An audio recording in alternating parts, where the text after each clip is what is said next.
اعوذ باللہ من الشیطان الرجیم بسم اللہ الرحمن الرحیم یا بنی اسرائیل اذکروا نعمتی التی انعمت علیکم واوفوا بعہدی اوفی بعہدکم وایای فارہبون۔ اے بنی اسرائیل، ذرا خیال کرو میری اس نعمت کا جو میں نے تم کو عطا کی تھی۔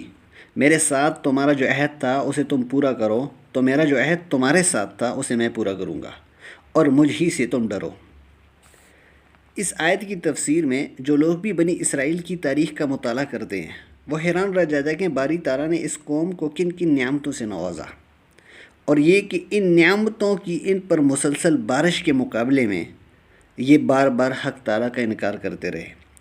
یہاں ابتدا میں اللہ تعالیٰ نے اجمالاً ان نعمتوں کا تذکرہ فرمایا جو ان پر اللہ تعالیٰ نے کی۔ یہ انعامات انہیں اس لیے یاد دلائے جاتے ہیں تاکہ انہیں اس بات کی دعوت دی جائے کہ جو عہد تم نے اللہ سے باندھا تھا، یعنی جو وعدہ تم نے اللہ سے کیا تھا، اسے پورا کرو، تاکہ اللہ تعالیٰ اپنی نعمت کا سلسلہ تم پر جاری رکھے۔ یا بنی اسرائیل اذکروا نعمتی التی انعمت علیکم واوفوا بعہدی اوفی بعہدکم۔ اے بنی اسرائیل، ذرا خیال کرو میری اس نعمت کا جو میں نے تم کو عطا کی تھی۔ میرے ساتھ تمہارا جو عہد تھا اسے پورا کرو، تو میرا جو عہد تمہارے ساتھ تھا اسے میں پورا کروں گا۔ یہاں جس عہد کا ذکر ہو رہا ہے وہ کون سا عہد ہے، یعنی وہ کون سا وعدہ ہے؟ کیا اس سے عہد اول مراد ہے، یعنی جو اللہ تعالیٰ اور حضرت آدم علیہ السلام کے درمیان طے پایا تھا، جس میں اللہ تعالیٰ نے فرمایا فَإِمَّا يَأْتِيَنَّكُم مِّنِّي هُدًى فَمَن تَبِعَ هُدَايَ فَلَا خَوْفٌ عَلَيْهِمْ وَلَا هُمْ يَحْزَنُونَ وَالَّذِينَ كَفَرُوا وَكَذَّبُوا بِآيَاتِنَا أُولَٰئِكَ أَصْحَابُ النَّارِ هُمْ فِيهَا خَالِدُونَ۔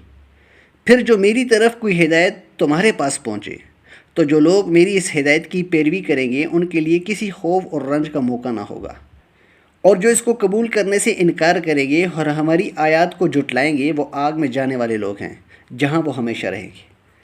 یا اس سے یہ مراد ہے کہ حضرت آدم علیہ السلام کے ساتھ کیے ہوئے اس عہد الہی سے بھی پہلے کا وعدہ ہے جو اللہ تعالیٰ اور فطرت انسانی کے درمیان تکمیل پایا، جس میں فطرت کے لیے یہ ضروری قرار دیا گیا کہ وہ اللہ کی معرفت حاصل کرے اور صرف اللہ وحدہ لا شریک کی پیروی کرے۔ یہ فطری معاہدہ تو ایسا ہے جو بیان اور برہان کا محتاج نہیں، کیونکہ انسانی فطرت اپنی حقیقت اور لدنی میلانات کی بنا پر خود بخود معرفت کی طرف متوجہ ہوا کرتی ہے۔ صرف گمراہی اور فسادات فطرت ہی کی وجہ سے انسان معرفت الہی سے غافل ہو جاتا ہے۔ یا یہ وہ وعدہ ہے جو اللہ تعالیٰ نے حضرت ابراہیم بنی اسرائیل کے جد اعلیٰ کے ساتھ کیا، اور جس کا ذکر اسی صورت میں عنقریب ہوگا۔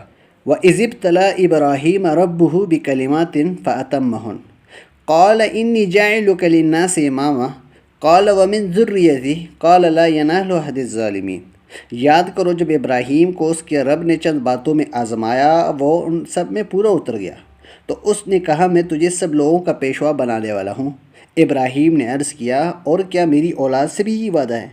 اس نے جواب دیا میرا وعدہ ظالموں سے متعلق نہیں ہے۔ یا یہ کہ بنی اسرائیل کا وہ مخصوص وعدہ ہے جو اللہ تعالیٰ نے ان کے ساتھ اس وقت طے کیا جبکہ کوہ طور ان کے سروں پر لٹک رہا تھا۔ اللہ نے انہیں حکم دیا جو ہدایت انہیں دی جا رہی ہے وہ سختی سے ان پر عمل کریں، اور جس کا ذکر بنی اسرائیل پر اس طویل تنقید کے ضمن میں آ رہا ہے۔ دراصل یہ تمام عہد اپنی اصلیت کے لحاظ سے ایک ہی ہے۔ ان سے مطلب یہ ہے کہ اللہ کے بندے دل و جان سے اس کی طرف متوجہ ہوں، اپنی پوری زندگی اس کے حوالے کر دیں۔ اللہ کا دین ایک ہی ہے، اور تمام انبیاء علیہ الصلوۃ والسلام جو پیغام لے کر آئے وہ ایک ہی ہے، یعنی دین اسلام، اور آغاز کائنات سے لے کے آج تک قافلہ ایمان اسی دین کو اشعار بنا کر چلتا آ رہا ہے۔ اللہ تعالیٰ نے بنی اسرائیل کو دعوت دیتے ہیں کہ ان معاہدوں کی پابندی کرتے ہوئے وہ اس سے ڈرے اور اپنے اندر صرف اسی کا خوف پیدا کریں۔ وَإِيَّایَ فَارْہَبُونَ، اور مجھ ہی سے ڈرو۔ بنی اسرائیل کو دعوت دی جاتی ہے کہ ان معاہدوں کا تقاضا پورا کرتے ہوئے وہ اللہ کا نازل کردہ کلام پر ایمان لائیں، جو ان کی کتابوں کی تصدیق کرتا ہے۔ جو ان کے پاس ہے وہ اس کلام کا انکار کرنے اور کفر کرنے میں جلد بازی سے کام نہ لیں، کیونکہ ان کے لیے مناسب تو یہ تھا کہ وہ سب سے پہلے اس پر ایمان لاتے۔ اللہ تعالیٰ مجھے اور آپ کو اور جو بھی ہمارے ساتھ جڑے ہوئے اس قرآن پر عمل پیرا ہونے کی توفیق عطا فرمائے۔ وما علینا الا البلاغ۔